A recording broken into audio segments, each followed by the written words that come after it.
La question est vaste, n'est-ce pas? Dans une officine, comme dans toute entreprise, on est amené parfois à se séparer d'un collaborateur. Moment stressant s'il en est, mais ça peut aussi être une opportunité. Une opportunité de faire entrer de nouvelles compétences, d'une réorganisation globale ou encore d'une nouvelle répartition de tâches entre les collaborateurs. Il existe aujourd'hui 3 façons de se séparer: la démission, la rupture conventionnelle et le licenciement. La démission, le collaborateur s'en va.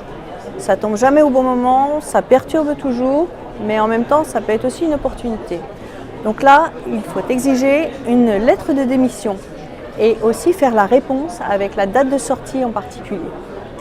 La deuxième façon de se séparer, c'est la rupture conventionnelle. Donc la rupture conventionnelle, les 2 parties sont d'accord.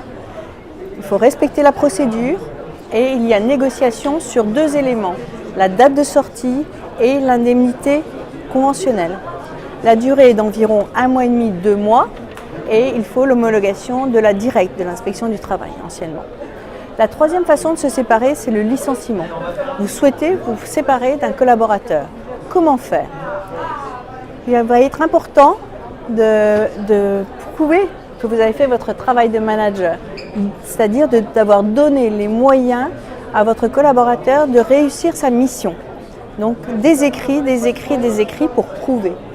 Par exemple, vous avez fait un entretien de recadrage. Vous devez absolument écrire, faire un compte-rendu de cet entretien. Vous avez fait un rappel aux consignes. Vous devez écrire une lettre de rappel aux consignes.